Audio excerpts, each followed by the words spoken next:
Hello student, welcome again in SJPS online classes.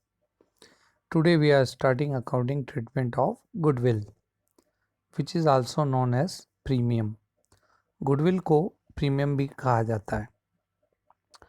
The following are situation at the time of admission of a new partner related to treatment of goodwill. ये वो सारी situation है जब भी एक नया partner admission लेता है तो अलग अलग सिचुएशंस में हमें गुडविल की अकाउंटिंग एंट्रीज करनी होती है. अब तक हम प्रॉफिट शेयरिंग रेशियो निकालना, सैक्रिफाइसिंग रेशियो, गेनिंग रेशियो निकालना सीख चुके हैं और उसके साथ ही हमने वैल्यूएशन ऑफ गुडविल भी सीखा है. लेकिन इसमें अब जो अकाउंटिंग एंट्रीज करनी है वो हमें सीखनी है. तो सबसे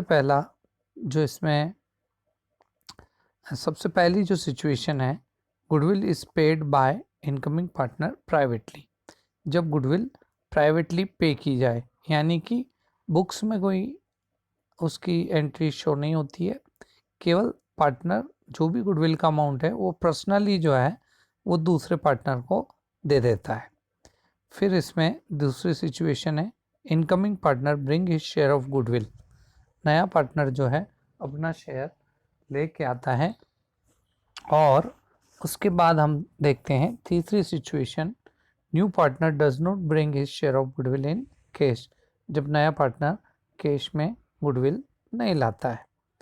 फोर्थ सिचुएशन है, new partner bring only a part of his share of goodwill in cash. जो पूरी गुडविल है उसका एक पार्ट जो है वो नया पार्टनर लेके आता है कैश में और कुछ हिस्सा नहीं ला पाता है. और फिर फिफ्थ सिचुएशन है, incoming partner bring his share of goodwill in kind, यानी कि कैश के अलावा अदर काइंड, मतलब इन फॉर्म ऑफ एसेट्स में वो गुडविल लाता हो. उसके बाद है treatment of hidden goodwill.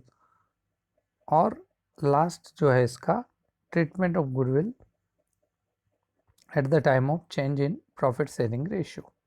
Profit sharing ratio में जब चेंज होता है तो वो अपनी गुडविल कैसे एडजस्ट करेगा अकाउंटिंग एंट्री में.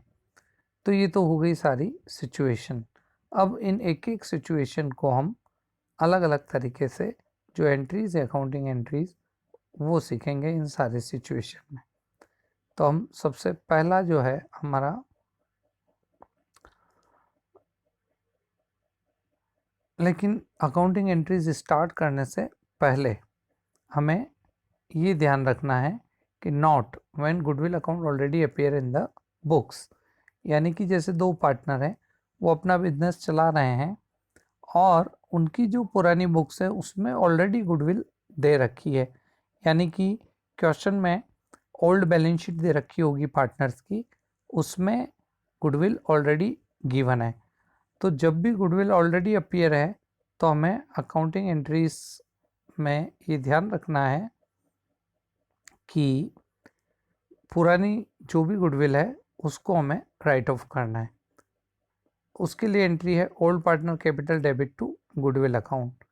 ये गुडविल जो पहले से बुक में दे रखी है उसको राइट ऑफ करने के लिए एंट्री होती है, जो ओल्ड प्रॉफिट शेयरिंग रेशियो में ही राइट ऑफ करते हैं. तो old partner capital debit to goodwill इसके लिए एंट्री होगी और इसमें ओल्ड रेशियो में ही हमें एंट्री करनी है. जैसे ए और बी दो पार्टनर हैं और वो अगर अपनी बुक में दी हुई गुडविल को राइट ऑफ करेंगे तो उसके लिए एंट्री बनेगी. जैसे ए और बी है और बुक में गुडविल दे रखी है मान लो 50,000 और रेशियो है उनका ओल्ड रेशियो 3:2. तो इस सिचुएशन में A's capital debit, B's capital debit to goodwill 30,000, 20,000, 50,000. एक ये एग्जाम्पल दिया हमने. तो कुल मिला के एंट्री होगी old partner capital debit to goodwill. और ये हमें तभी करनी है जब पहले से गुडविल पुरानी बुक में दे रखी हो, ओल्ड बैलेंस शीट में हमें गिवन हो, तो ही ये एंट्री करनी है, बाकी नहीं करनी है. अब हम आ जाते हैं हमारी पहली सिचुएशन पे. तो पहली सिचुएशन है goodwill is paid by the incoming partner privately. तो प्राइवेटली जब भी दी जाती है तो इसके लिए हमें किसी भी टाइप की एंट्री करने की ज़रूरत नहीं है। The amount of goodwill is paid by the incoming partner privately, no journal entry required in the books of account. तो इस सिचुएशन में हमें किसी भी टाइप से जर्नल एंट्री नहीं करनी है, इसके लिए किसी भी एंट्री की ज़रूरत नहीं होती है। अब हम बात करते हैं सेकेंड जो हमारी सिचुएशन है उसमें है when new partner bring his share of goodwill in cash. जब नया पार्टनर अपने गुडविल का जो शेयर है वो कैश में लाता है, तो उसके लिए हमें सबसे पहले एंट्री करनी है, first entry cash debit to goodwill. जब भी वो लाएगा, जिस नया पार्टनर 5,000 रुपये लेके आया, तो हम इस टाइप से एंट्री करेंगे, cash account debit to goodwill और 5,000 उसमें हम एंटर कर देंगे। ये तो हो गई लाने की एंट्री। अब उसके बाद हमें एंट्री करनी है goodwill debit to sacrificing partner capital, और ये एंट्री होती है सेक्रीफाइसिंग रेशो में। जो भी गुडविल आई, जैसे अभी हमने एग्जांपल में लिया कि 5,000 मान लो वो लेके आया, तो ये 5,000 रुपये जो है हम उनमें सेक्रीफाइसिंग रेशो में हम बांट देंगे। ठीक है। उसके बाद अगर पार्टनर निकालना चाहे पैसा तो वो निकाल सकता है, तो उसके लिए जो एंट्री होती है sacrificing partner capital debit to cash. ये एंट्री तब करनी है आपको जब पार्टनर पैसा निकालता है, नहीं निकालता है तो आपको उसके लिए एंट्री नहीं करनी है। अब उसके बाद हम देखते हैं अगली सिचुएशन नंबर 3।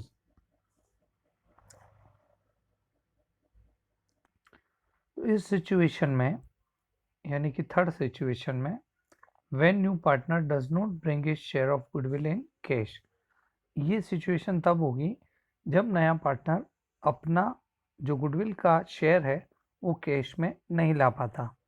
तो इससे पहले जब कैश में लाया था तो हमने एंट्री करी थी कैश टू गुडविल। अब कैश में नहीं ला पाता है तो उसके नए पार्टनर के करंट अकाउंट से हम ये पैसा पुराने जो सेक्रीफाइसिंग पार्टनर है उनके कैपिटल में ट्रांसफ़र करेंगे। तो उसके लिए एंट्री होती है new partner current account debit to sacrificing partner capital. तो इसमें नए पार्टनर का यहाँ पे करंट अकाउंट लिया है। क्यों? क्योंकि अगर कभी कभी जो कैपिटल एडजस्टमेंट होता है तो उसमें अपना कैपिटल जो है वो फिक्स रखनी होती है, इसलिए यहाँ पे करंट अकाउंट का यूज़ हुआ है। कभी कभी यहाँ करंट अकाउंट की जगह हम कैपिटल अकाउंट भी ले सकते हैं। इस करंट अकाउंट की जगह new partner capital debit to sacrificing partner capital. तो ये थी सिचुएशन 3। अब हम समझते हैं situation number 4। When new partner bring in only a part of share of goodwill. कभी कभी क्या होता है, पार्टनर पूरा पैसा नहीं ला पाता, जैसे उसको गुडविल लानी है 50,000 रुपये, लेकिन वो ला पाया 30,000 वो कैश में ला रहा है, तो बाकी का पैसा जो है उसके हम करंट अकाउंट से ले लेंगे। तो इसमें हम पहले तो एंट्री करेंगे जितना वो शेयर कैश में ला पाता है उसके लिए एंट्री करेंगे cash account debit to goodwill. जैसे मान लो 50 लानी है और वो 30 ही ला पाया, तो 30 ला पाया तो कैश यहाँ पे 30,000 आ जाएगा कैश में।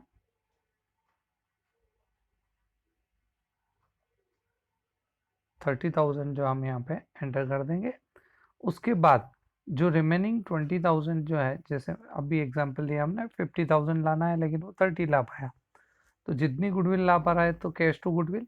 उसके बाद goodwill debit new partner current account debit, बाकी का पैसा करंट अकाउंट में डेबिट हो जाएगा, और टू सेक्रीफाइसिंग पार्टनर कैपिटल। तो इसमें एंट्री हो जाएगी cash to goodwill, goodwill debit new partner current account debit to sacrificing partner capital. तो ये सिचुएशन होती है जब एक पार्ट ही वो कैश में ला पाता है।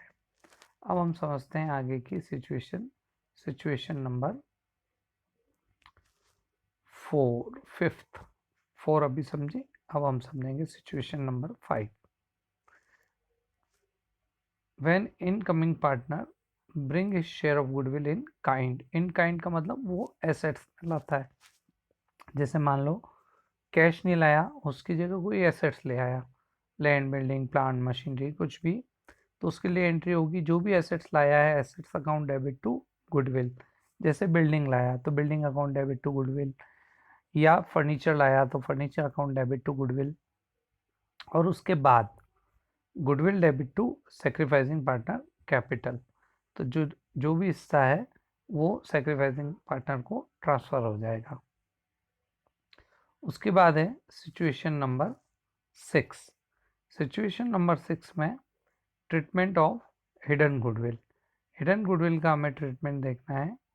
तो इसमें एंट्री होगी new partner current account debit to sacrificing partner capital account. जो नया पार्टनर है उसका करंट अकाउंट डेबिट हो जाएगा और सेक्रीफाइसिंग पार्टनर में ट्रांसफर हो जाएगा। इस केस में भी वो पैसा कैश में नहीं लाता है। और फिर है सिचुएशन नंबर 7। इसमें है treatment of goodwill at the time of change in profit sharing ratio. इसमें नए पार्टनर का एडमिशन तो नहीं हो रहा है, लेकिन जो प्रेजेंट पार्टनर है वो अपना रेशियो चेंज कर रहे हैं, और रेशियो चेंज करने की वजह से किसी पार्टनर को गेन हो रहा है और कोई पार्टनर सेक्रीफाई कर रहा है। तो इसमें जो सेक्रीफाइसिंग पार्टनर है उनको क्रेडिट करते हैं और गेनिंग पार्टनर को डेबिट करते हैं। तो इसमें एंट्री बनती है gaining partners capital account debit to sacrificing partners capital account. तो ये थी अलग अलग सिचुएशन और उसमें उसका अकाउंटिंग ट्रीटमेंट। आने वाले वीडियो में हम समझेंगे इससे related accounting entries. Thank you.